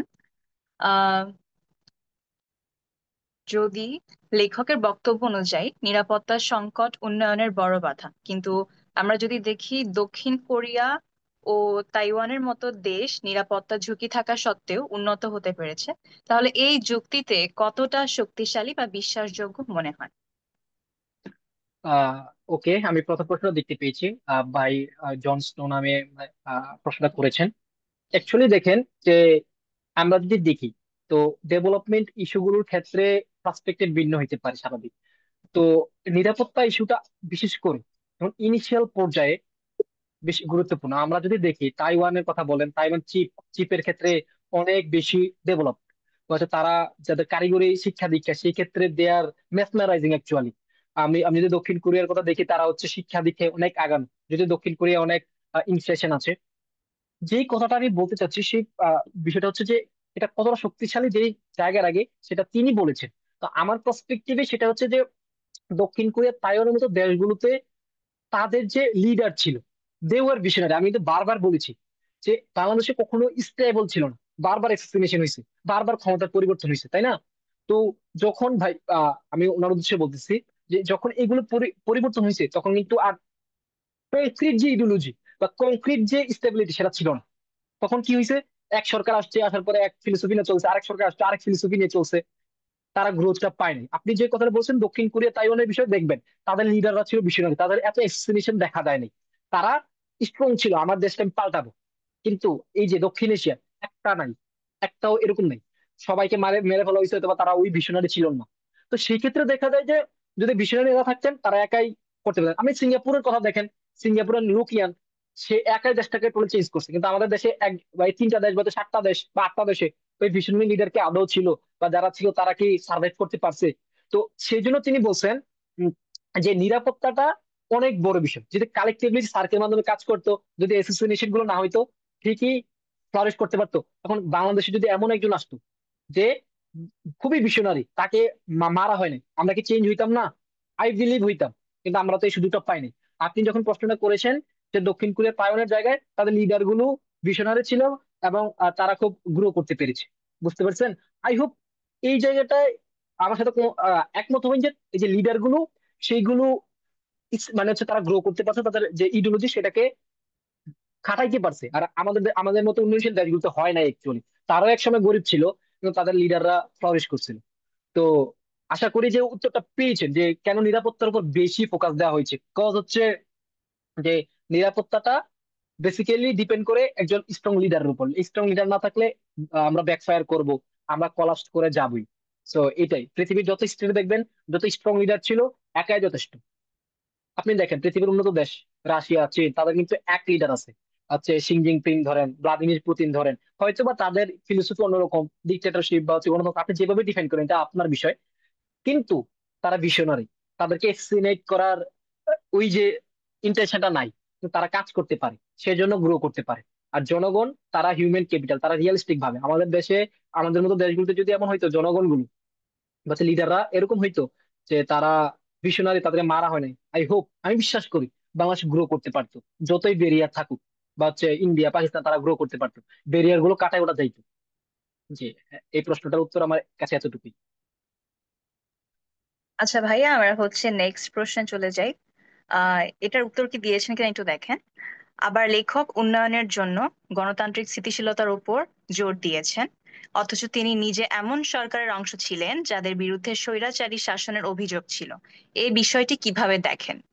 ওকে, I was expecting this question and আশা করি উত্তর দিতে পারবো। জিয়াউর রহমানের ক্যাবিনেটে উপপ্রধানমন্ত্রী ছিলেন, তাকে নিয়ে একটা ব্যক্তিগত কোশ্চেন বলি, এটা আমি মহিউদ্দিন আহমেদের বই থেকে রেফারেন্সিং করতেছি, বিএনপির সময় সময় থেকে। জিয়াউর রহমান, এনিহাও একটা দল চলতে হলে কিন্তু তাদের টাকা পয়সা লাগে। তো জিয়াউর রহমান একদিন মনিরুল আহমেদকে বললেন যে চট্টগ্রাম পোর্টে বা হচ্ছে কোথাও একটা এরিয়াতে গিয়ে একটা টাকা আনতে, হচ্ছে হয়তো বা চাঁদা দিবে বা এরকম টাইপের কিছু। তো মনিরুল আহমেদ বলেছিলেন যে দেখেন, যে আমি দরকার হয় আমার নিজের জমি বিক্রি করে দিব, আমি কিন্তু, আমি রেফারেন্সই করতেছি হুবু হুবু, ওর জমি বিক্রি করে দিব, তারপরে আমাকে এইসব চাঁদাবাজি বা হচ্ছে টাকা আনতে পাঠায়েন, আমার জমি বিক্রি করে আপনাকে ফান্ড দিব। তো আমার বিষয় হচ্ছে, আমি যদি তৎকালীন সময়ের যদি সিনারিও ব্যাখ্যা করি, একটা কেওটিক অবস্থা ছিল। শেখ মুজিব মরার পরে, তারপরে খন্দকার মুশতাক বসার পরে, নানান, তারপরে মিউটিনি হয়েছে। এই মিউটিনি আমি কিন্তু আলোচনা আজকে আনি নাই, আনার প্রয়োজন মনে করি নাই। যে যে সিপাহী বিদ্রোহ হয়েছে আমাদের, এই জিনিসগুলো থেকে জিয়াউর রহমানের রায় হয়েছে। তো সে একটা ফেস হয়েছিল যে তাকে বিশ্বাস করা যায়। আমার মনে হয় মওদুদ আহমেদ ভাবছিলেন, বা সেই জায়গা থেকে তিনি এটার অংশ হয়েছেন, কারণ হচ্ছে তিনি চাইছেন ফারিশ করা, কারণ অল্টারনেটিভ অপশন ছিল না। এখন যদি অল্টারনেটিভ অপশন না থাকে, তাকে যদি বলা হয় ভাই আসেন আমার সাথে কাজ করেন, আই হোপ যে কাজ করতে যাবে। কারণ অল্টারনেটিভ কোনো অপশন তখনও দেখানো যাচ্ছিল না, কারণ শেখ হাসিনা কিন্তু আওয়ামী লীগকে ব্যান করা দেওয়া হয়েছিল। তারপর হচ্ছে শেখ হাসিনা কিন্তু তৎকালীন দেখা ছিল না, জিয়াউর রহমান ফিরাইছে, বিএনপি তো জাস্ট এটা কি বা হচ্ছে একটা বড় পার্টি হিসাবে অ্যারাইজ করতেছিল। তো সেই জায়গায় দেখা যায় যে মওদুদ আহমদ এই পার্সপেক্টিভ গুলো থেকে, ওনার পার্সপেক্টিভ হইতে পারে, উনি তো পার্সপেক্টিভ আমি জানি না, বাট সেই জায়গা থেকে আমার মনে হয় যে অংশগ্রহণ করেছেন।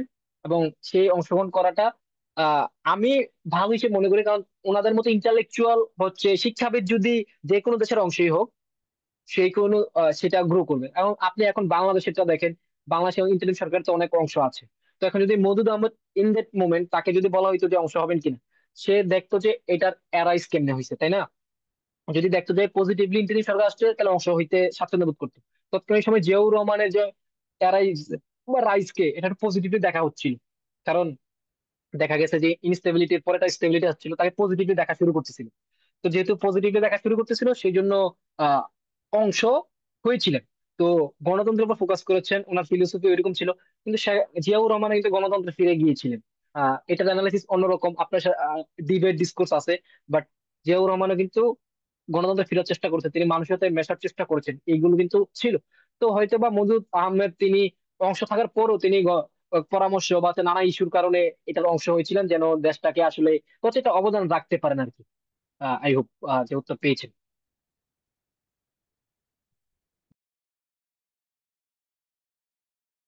আমার উত্তর অনেক এতটুকু ছিল। ধন্যবাদ ভাইয়াকে।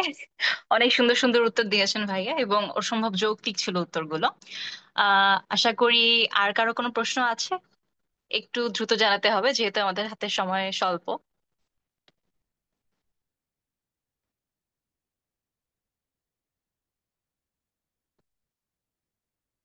আশা করি আর কোনো প্রশ্ন নেই। তাহলে হচ্ছে আজকের সেশনটা এখানেই শেষ করতে যাচ্ছি। এবং আবারও ধন্যবাদ জানাই আমাদের ওসমান ভাইকে, ডেভেলপমেন্ট স্টাডিজ কলকিনকে, এর পুরো টিমকে, এবং অবশ্যই আপনাদের সবাইকে যারা ওকে, সময় দিয়ে আমাদের সঙ্গে ছিলেন। আরেকটা প্রশ্ন আসছে। ও আচ্ছা, এটা এসেছে। আচ্ছা, পরের প্রশ্নটা হচ্ছে যে উম্মে হাবিবা জিজ্ঞেস করেছেন, লেখক দক্ষিণ এশিয়ার দেশের সমস্যা সমানভাবে দেখেছেন, কিন্তু কি ভারতের মতো বৃহৎ দেশ ও ভুটান বা মালদ্বীপের মতো ছোট দেশের উন্নয়ন চ্যালেঞ্জ সমানভাবে তুলনা করা যৌক্তিক? হ্যাঁ, এখন এটার উত্তর যদি দেই হাবিবাকে, সেটা হচ্ছে যে আদৌ যৌক্তিক না। কারণ যত বড় দেশ তত বেশি সমস্যা। তো সেই ক্ষেত্রে কিন্তু মওদুদ আহমেদ, আমি কিন্তু প্রথমে বলেছি যে তিনি ওইগুলোর উপর বেশি ফোকাস করেননি, তিনি তিনটা দেশকে অ্যানালাইসিস করার চেষ্টা করেন বেসিক্যালি। যে প্রথম যে প্রশ্নটা, সেই প্রশ্ন হচ্ছে মালদ্বীপ। মালদ্বীপ এটা দ্বীপ রাষ্ট্র, তো তারা মোটামুটি ভালো অবস্থান আছে। আপনি ভুটানের কথা বলেন, ভুটান কিন্তু প্রপারলি তাদের আচ্ছা এটা করদ রাজ্যের মতো ব্যবহার করে। এখন দেখেন, এইগুলো কিন্তু ভুটান এভাবে ঠিক আছে, কিন্তু ভারত যদি ভুটানকে কন্ট্রোল করতে পারে, সাপোজ পাচ্ছি বা পাকিস্তান যদি ভুটানকে বা মালদ্বীপকে কন্ট্রোল করতে পারে, এটার বেনিফিটস অনেক। তো এই যে সম্পর্ক, দুই দেশের মধ্যে সমতা সম্পর্ক না থেকে যদি রাজা প্রজার সম্পর্ক থাকে, তখনই সমস্যাটা অ্যারাইজ হয়। তো উনি কিন্তু তুলনা করেন নাই, উনি সম্পর্কগুলো দেখানোর চেষ্টা করছেন। মালদ্বীপ মোটামুটি ভালো দেশ, আমাদের দেশ থেকে অনেক মানুষ এখানে কাজ করতে যায়, তাই না? এবং ভুটান সুখী দেশ, তাদের কিন্তু হ্যাপিনেস ইন্ডেক্স আছে। তারপর হচ্ছে আপনি শ্রীলঙ্কা ধরেন, এই দক্ষিণ এশিয়ার সর্বোচ্চ শিক্ষিত হার, তারা ছোট, তাদের সমস্যাগুলো ছোট। কিন্তু তাদেরকে যখনই আমরা কালেকটিভলি চিন্তা করতে পারি না, যখন তাদেরকে আমরা চিন্তা করি যে ব্যক্তিগতভাবে ইউজ বা করদ রাজ্য বানানোর মতো, তখনই সমস্যাটা অ্যারাইজ হয়। কখনোই হচ্ছে দেশের উন্নয়নকে, প্রত্যেকটা দেশ নিজস্ব ওয়েতে উন্নয়ন করবে, আমরা কাউকে একজাক্ট কপি করে পেস্ট করে দিব না, নিজেদের মতো করে আলোচনা করবো, নিজেদের মতো করে বসাবো। এইভাবে একটা ডেভেলপমেন্টকে চিন্তা করতে হয়। কিন্তু চ্যালেঞ্জ গুলোকে কখনোই সমাধানের তুলনা করা যৌক্তিক না, এবং মদুদ আহমদ সেটা করেনি। বাট এই প্রশ্নটা খুবই ক্রুশাল যে আসলেই কেন অনেক সময় তুলনা করা উচিত না। কারণ হচ্ছে ছোট একটা দেশে ছোট জনসংখ্যাকে যত তাড়াতাড়ি আপনি শিক্ষিত করতে পারবেন, বাংলাদেশে পারবেন না। যত বেশি হিউম্যান ক্যাপিটাল তৈরি করতে পারবেন, ভারতে পারবেন না। ভারতের যে এত বেশি সমস্যা, সেটা মালদ্বীপে থাকবেন। ভারতের যে এত সমস্যা, ভুটানে থাকবেন না, থাকবে নেপালে, পাকিস্তানে থাকবেন। ক্ষমতার পাওয়ার ডাইনামিক্স এত কমপ্লেক্স হবে না। তো সেই ক্ষেত্রে উন্নয়ন সবগুলো এগুলোর সাথে রিলেটেড, যার কারণে পাওয়ার কমপ্লেক্সিটিটাও থাকে না, তাই না? যেহেতু পাওয়ার কমপ্লেক্সিটিটাও থাকে না, তাদের উন্নয়নের প্রস্তাব ভীষণ থাকে। বাট ভারত, পাকিস্তান, বাংলাদেশ যেগুলো একটু ঘনবসতি একটু বড় দেশ, তারা চাইলে কালেকটিভ গ্রোথে যাইতে পারে। সেই ক্ষেত্রে তুলনা করেছেন যে তাদেরকে নিয়ে না করে করদ্রাজ্যের চিন্তা কেন করে। সার্ক তো তখন ফাংশন করেন। তো সার্কে তো মালদ্বীপ যে এত বেশি প্রভাব খাটাতে পারবে না, কিন্তু পারবে, কে পারবে? ভারত পারতেছে। তো এখন মালদ্বীপ ভারতের সাথে যুদ্ধ করবে না, আইসা ধমকি দিবে না। ধমকি না দেওয়া, না দেওয়ার কারণে তারা নিজেদের মতো উন্নয়ন করবে। ভারত যদি জোর খাটায় বা করদ্রাজ্য বানানোর চেষ্টা করে, তখন তো অনেক সমস্যা ক্রিয়েট হবে, তাই না? তো তো তারাই এবং ওই দেশের ডেভেলপমেন্টকেও হ্যাম্পার করতে পারে। বুঝতে পারছেন? তো আই হোপ যে সেই জায়গায় যে সমানভাবে তুলনা করা অনুচিত এবং তুলনা করা যাবেও না। কারণ ডিফারেন্ট নেশনের জিওগ্রাফিক্যাল জায়গায় ডিফারেন্ট পার্সপেক্টিভ থাকে, ডিফারেন্ট জিনিস থাকে আর কি। অ্যাকচুয়ালি সেই জন্য তুলনা করা যাবে না, আর যুক্তি কোনো। জি, ধন্যবাদ। আচ্ছা, আর কোনো প্রশ্ন কি আছে আমাদের কারো কাছে? আমরা আরো 3 মিনিট ওয়েট করি, দেখি কারো কোনো প্রশ্ন আসে কিনা।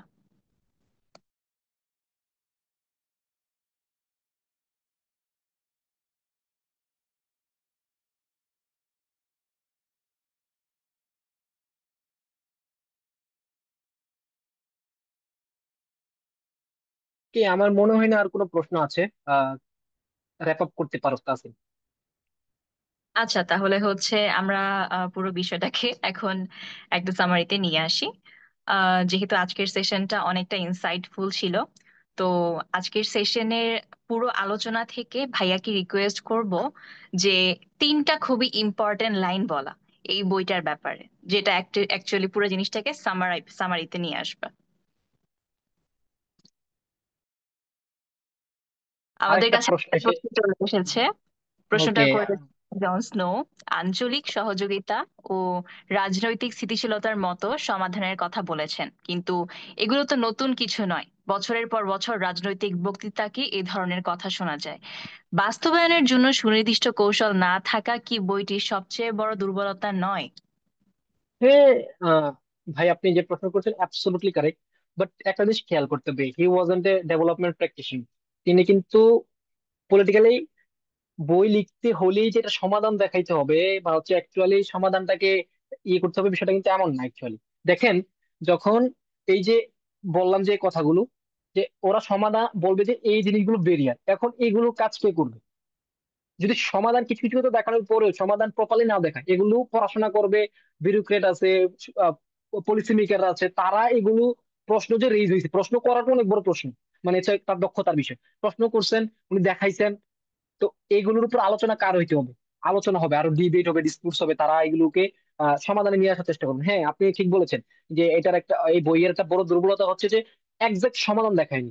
কিন্তু তিনি যখন যে জিনিসগুলো খারাপ বলে গিয়েছেন, যদি এগুলোকে আমরা সমাধান করতে পারি, এই সমাধানগুলো করার কাজ হচ্ছে ডেভেলপমেন্ট প্র্যাকটিশনার্স বলেন বা হচ্ছে দেশের সরকারের বলেন, তারা যদি এগুলো করে, তাহলে অবশ্যই সমাধান আসবে। হ্যাঁ, আপনার কথার সাথে আমি একমত যে এগুলো হচ্ছে বইয়ের একটা দুর্বলতার মধ্যে অন্যতম। তো সেই জায়গায় আপনার সাথে একমত। তবে আমার মনে হয় যে সবকিছু সবসময় যে সমাধান দেখাইতে হবে বিষয়টা অ্যাকচুয়ালি এমন না। পয়েন্ট আউট করা, সমস্যাগুলো পয়েন্ট আউট করা অনেক একটা মেজর ইস্যু তিনি করেছেন রাজনৈতিক ভাবে, এবং স্যার কেন ফেল করছে বা হচ্ছে আদার্স যে ইন্টারনাল সমস্যাগুলো, এগুলো সমাধান করবে। কারণ একজনের মাথা থেকে তো সব সমস্যা চলে আসবেন, তাই না? যেমন তিনি তো পার্বত্য চট্টগ্রাম ইস্যু নিয়ে একদম প্রপারলি কোনো সমাধান দেখায়নি, না কাশ্মীর নিয়ে দেখাইছেন। বাট তিনি বলছেন এইগুলো সমস্যা আছে, এগুলোকে নর্মালি এভাবে যাইলে ভালো হইতো, গণতন্ত্রের দিকে ফেরা উচিত। হ্যাঁ, উনি গণতন্ত্র নিয়ে অনেক কাজ করেছেন। তিনি, তার একটা লেটেস্ট বই আছে মনে হয়, ডেমোক্রেসি ডিমাইস বা এরকম নামে, সেই বইটা আমার পড়া বাকি। তো হয়তোবা ওনাদের এই বইগুলো পড়লে ওনার এই বইয়ের এক্সটেন্ড যে যে, আহ, উত্তর পাওয়া যাইতে পারে। বাট এই বইয়ে উত্তর, ওই যে ইগুলো, ওই যে সুনির্দিষ্ট কৌশলগুলো এক্স্যাক্টলি বলা নেই, বুঝতে পারছেন? And this is a point where we can actually agree. So এখানে প্রপারলি হচ্ছে বলা নাই সকুশল ভাবে আর কি, যে কোনটা সমাধান কি হইতে পারে, বাট কিছু কিছু ক্ষেত্রে বলা আছে আহ যে এগুলো সমাধান আসবে। এবং আমার মনে হয় এই বইটা ক্রিটিক্যাল অ্যানালাইসিস, যেমন আমরা আমাদের বিভিন্ন জিনিস পড়ার আগে সমালোচনা পড়া উচিত আগে। তো সেক্ষেত্রে বইয়ের যে কোনো কিছু উনি ওয়ান কাইন্ড অফ সমালোচনা করছেন, যে এই দেশের এই সমস্যা, ওই দেশের এই সমস্যা, তো সমস্যাগুলোর সমাধান আনা উচিত আর কি অ্যাকচুয়ালি। তো আমি এই ক্ষেত্রে আপনার সাথে একমত। তো এই উত্তর এতটুকুই। আর তাহসিনের কি একটা প্রশ্ন ছিল, সেটা যদি আরেকবার করতে। ভাইয়া বলছিলাম যে আমরা হচ্ছে যেহেতু পুরো আলোচনাটা আজকে শুনেছি, তো এই সম্পূর্ণ আলোচনা থেকে আপনি শুধুমাত্র তিনটা লাইন বলে সাম আপ করেন যে আসলে এখানে তিনটা বিষয় সব থেকে বেশি ইম্পর্টেন্ট কি ছিল। ওকে, তিনটা বিষয়: lack of visionary leader according to me, second one lack of collectiveness, and the third one lack of sovereignty, হচ্ছে স্বতন্ত্রতা। আমাদের যে এই যে নিজস্ব কিছু করা, সেটা মানে হচ্ছে অভাব আমি দেখতে পেয়েছি আর কি, পাই। এই তিনটা জিনিস যদি করা যায়, কাজ অনেক কিছুই আছে, বাট তিনটা জিনিস যদি ফোকাস করা যায়, আমার মনে হয় যে এই সমস্যাগুলো সমাধান করা যেতে পারে। বিশেষ করে ভিশনারি লিডার, একজন ভিশনারি লিডার খুবই গুরুত্বপূর্ণ যে কোনোটা দেশের ক্ষেত্রে। ভাইয়া অসম্ভব সুন্দর অ্যান্সার দিয়েছেন, এবং এরকম সুন্দর অ্যান্সার আসলে অনেক খুঁজলে আসলে পাওয়া যায় না। বাট হচ্ছে এত বড় একটা বইয়ের বিষয়গুলোকে একটা তিনটা লাইনে ব্যাখ্যা করাটা খুবই হার্ড, যেটা আপনি খুবই সাবলীল ভাবে করেছেন। আজকে পার্টিসিপেন্টদের কাছ থেকে অনেকগুলো প্রশ্ন এসেছে, কিন্তু পার্টিসিপেন্টদের একজনের কাছে বা দুজনের কাছে আমার হচ্ছে প্রশ্ন যে আজকের সেশনটা আমাদের কেমন লেগেছে এবং এটা কি ইনসাইটফুল ছিল কিনা। পার্টিসিপেন্টদের নিজেরা হচ্ছে আনমিউট করে বলতে পারেন, অথবা আমি হচ্ছে কাউকে জিজ্ঞেস করব।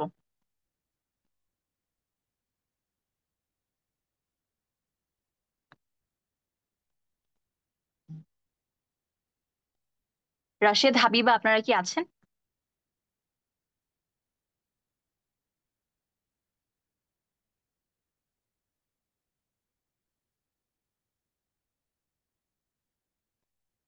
আচ্ছা, কেউ রেসপন্স করতে চাচ্ছে না। সেক্ষেত্রে হচ্ছে আহ হাবিবা বলেছেন আলহামদুলিল্লাহ। অর্থাৎ আমরা বুঝতে পারছি যে যখন কোনো সেশন থেকে কোনো প্রশ্ন আসে অনেকগুলো, অবশ্যই সেই সেশনটা অনেক ইনসাইটফুল হয়। রাশেদ, রাশেদুল ইসলামকে জিজ্ঞেস করব যে আজকের সেশনটা কেমন লেগেছে এবং হচ্ছে ভাইয়ার বিষয়গুলোর ব্যাখ্যাটা কেমন লেগেছে। জি, আসসালামু আলাইকুম। আশা করি আমাকে শোনা যাচ্ছে। জি, অবশ্যই শোনা যাচ্ছে। তো এক কথায় যদি বলি, ভাইয়ার অ্যাকচুয়ালি পলিটিক্যাল অ্যানালাইসিস, স্পেশালি বইটার, যে আমাদের অ্যাকচুয়ালি ডেভেলপমেন্টের যে ব্যারিয়ার গুলো, সেটা কিভাবে হচ্ছে পলিটিক্যাল পার্সপেক্টিভ বা অন্য পার্সপেক্টিভ থেকে দেখা যায়, অ্যাকচুয়ালি এটা আমাদেরকে অনেকটা হচ্ছে একটা ডিফারেন্ট হচ্ছে একটা থিঙ্কিং এর জায়গা থেকে একটা প্রশ্নবিদ্ধ বা নতুন একটা ইনসাইট ক্রিয়েট করে। আর ভাইয়ার হচ্ছে অ্যানালাইসিসটা আমার কাছে একদম অসাধারণ লেগেছে, যে একটা বইকে এত সুন্দর ভাবে তুলে ধরা, লিটারালি একটু মনে হচ্ছিল না আমি একটা ক্লাস করছি। তো এটা অবশ্য অনেকটা মানে আমি বলবো যে ভাইয়া আসলে পেশেন্ট অসাধারণ ছিল, যে একটা একটা বইকে এভাবে সামগ্রিক ভাবে কোটেশন থেকে নিয়ে এসে একদম পয়েন্ট টু পয়েন্ট অ্যানালাইসিস করাটা আসলে ভাইকে মানে অসংখ্য ধন্যবাদ, যে এই পয়েন্ট গুলো অ্যানালাইসিস করার জন্য বা আমাদেরকে আমাদের সামনে উপস্থাপন করার জন্য। আমার কাছে পার্সোনালি সেশনটা যথেষ্ট পরিমাণ ইনসাইটফুল লেগেছে, ইনফরমেটিভ লেগেছে, অনেক কিছু শিখতে পেরেছি, জানতে পেরেছি। তো এটুকুই ছিল আমার। ধন্যবাদ সবাইকে। ধন্যবাদ রাশিদুল ইসলামকে। আসলে ওনার সাথে আমিও একমত, কারণ আজকের সেশনটা অসম্ভব সুন্দর ছিল। তাহমিনা তুহি জানিয়েছেন যে thank you brother, the entire session was really helpful. অর্থাৎ আজকের সেশনটা থেকে সবাই উপকৃত হয়েছে। এবং আজকে আপাতত এখানেই শেষ করার চেষ্টা করছি। অনেক ধন্যবাদ জানাই ওসমান ভাইয়াকে এবং ডেভেলপমেন্ট স্টাডিজ কলোকিয়ামকে, এর পুরো টিমকে। তাদের অনুপ্রেরণার জন্য আমরা এরকম একটা সেশন অ্যারেঞ্জ করতে পেরেছি। এবং তার পাশাপাশি আমরা বিশ্বাস করি যে আসলে জ্ঞান, আলোচনা এবং গবেষণার মাধ্যমে আমরা আমাদের সমাজ ও ক্যাম্পাসকে আরো সুন্দর করে তুলতে পারবো। তাই এখানেই শেষ করছি। সবাই ভালো থাকুন, সুস্থ থাকুন। আল্লাহ হাফেজ। আল্লাহ হাফেজ সবাইকে। আহ সবাই ভালো থাকো। ধন্যবাদ ভাইয়া।